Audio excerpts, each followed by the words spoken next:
There's a stranger in my house. She's been here a while, just going about doing house chores and cleaning. This woman seems to be in her mid-30s or so. What is she doing in my house? For some reason, I can't move my body very much. I'm not hurt. At least I don't think so. And it doesn't feel like I've been drugged. But I've tried a couple of times to get up off my couch. I'm weak, and my body feels unresponsive and clumsy. What's happening with me? Both times I've tried to get up, I've fallen, and I couldn't get myself back. I just lay there trying in vain, desperately trying to get up and get out of this house. Once my safe haven, my place, it is no longer. There's a stranger in my house. Repeatedly, desperately, I try to get my legs to go under me, for my arms to grab some sort of purchase to pull myself up. I can't. For some reason, my arms and legs won't work right. They're weak and sluggish, detached from my brain in a way, like the signals are lagging behind. The lady, the stranger, rushed from the kitchen with a look not just of worry, but something like sadness to help me up. She's carefully bringing me back to my couch. She looks as though she's been crying. I can tell that her eyelashes are moist and her eyes are puffy and red. Why is she so worried? Why has she been crying? I'm confused. I'm weak. I'm helpless and I'm scared. What's happening to me? To top it all off, now my shoulder and chest hurt from the second fall I've had today. From my 2 attempts at standing up and trying to leave this house. My house, where the stranger is going around cleaning and making food now. It's strange, to be sure. I don't know what her intentions are. I've tried to communicate with her, but the words in my mind won't come to my lips. I'm physically unable to form the words in my mouth. I'm not sure what I should even say at all anyways. I mean, what can I say? I'm trapped in my own body, and I need help. And that's all she seems to be doing anyway, just helping me out.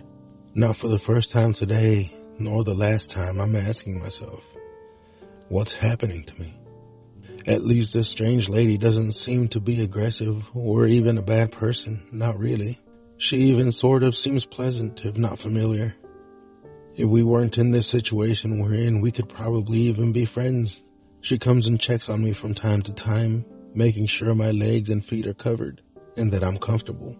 She's gotten my hair out of my face a couple of times, which I appreciate. I'm just sitting here staring at the TV.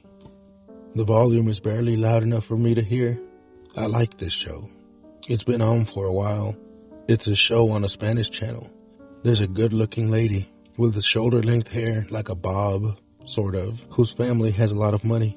And she's kind of an asshole. She finds a lady in the city who lives in poverty and could pass as her identical twin. She devises a plan to switch with this poor lady and swap lives temporarily. Basically, she offers the poor lady some money in order to do it just for a little while, to get away from her husband. This is as far as I've gotten when the smells coming from the kitchen grab a hold of my attention. The smells trigger something in my mind, a vague memory of a time long past.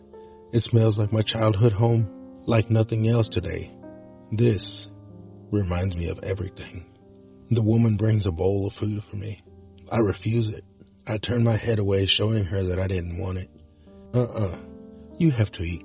Come on, open up, she says.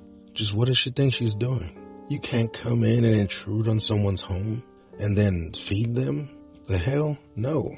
As though I were some sort of child, she brought the spoonful of food up to my mouth, and instinctively I opened slightly and allowed the food in.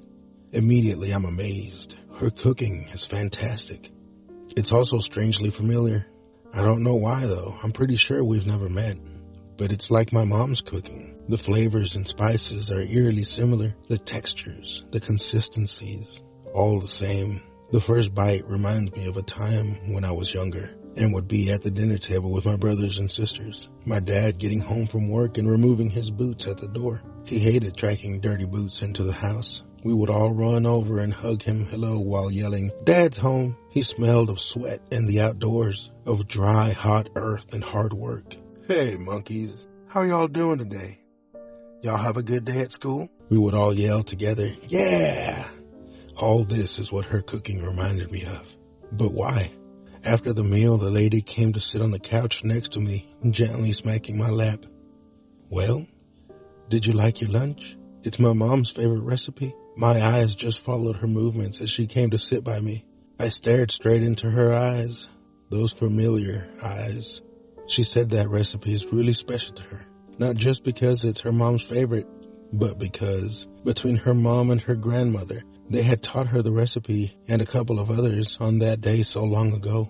She says they had spent all day just cooking, hanging out. It was one of the handful of times that the three of them spent that much time together in one day. And because of that, it was one of the best days of her life.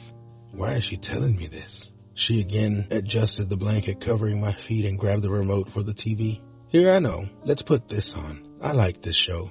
Me and my mom used to watch this all the time." She puts on a game show where there's a hostess who is a redhead. She is made up the opposite of the typical TV way. Usually the TV personalities are made up to look good for the cameras. This lady's made up to look bad. She's filthy, dressed in tattered, dirty rags. She's holding a microphone and introducing the contestants who come out to cheering and booing crowds of people. The contestants are given a microphone and put in a stage where they try to sing. For the most part, they're not very good. And those that aren't, after a while, the audience had it, and it boos the people off the stage. At which point a man in an all-black cloak and mask with painted-on eyes and a trombone come out from behind the stage playing a tune. He grabs the contestants with one arm and escorts them through a door that looks like a giant mouth, and he ushers them through it. As soon as they go through the door, a burst of artificial smoke comes spewing out, simulating that they've been swallowed up. Sometimes an empty pair of jeans also comes flying out, and the audience laughs. This show is funny. I like it. It definitely would sound weird as hell describing it to someone else, though. There's a knock at the door. The woman gets up and walks to the door. Here's my chance. If it's someone else, I'll call out and ask for help. "Claudia, hey, thanks again for earlier." I don't know how she made it so far without me noticing, the woman says, appearing to hold in her sobs. "No problem at all. Listen, I was just coming to let you know that..." Here, hang on. "Hello, young lady. How are you? I hope you're feeling better." The last part I could tell this Claudia person was directing at me. She looked right at me, smiling like I'm supposed to know her or something. She motions the woman outside and they step onto the front porch, but leave the door slightly open and I can still hear them. "Yeah, anytime. Look, I don't work. Just bring her by in the morning and she can spend the day with me. I'll need to run some errands, but she can tag along. It's no problem at all." The women hug and Claudia leaves. The lady comes and sits by me again, fresh tears in her eyes. She looks at me and gives me a sad smile. She starts to hum a tune, the tune of my favorite song, a church hymn I've known since I was barely older than a toddler. The rhythmic notes and tunes dance in the recesses of my mind and I begin to hum it with her. She looks over at me and we hum the song together, during which I slowly begin to find my voice and start to sing. We sing the song in its entirety, and at the end of it, she's looking at me.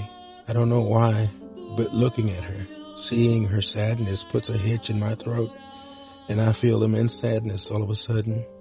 She looks at me again, and I stare deep into her eyes this time. She has my mother's eyes. My eyes. I remember now. My daughter. "Linda?" I managed to get out through the constriction of my dry throat.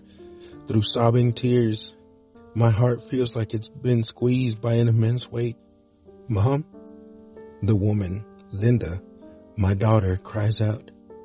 She comes over to me and gives me a hug. We held each other tight for a long time. "Mom, please don't leave me," she says.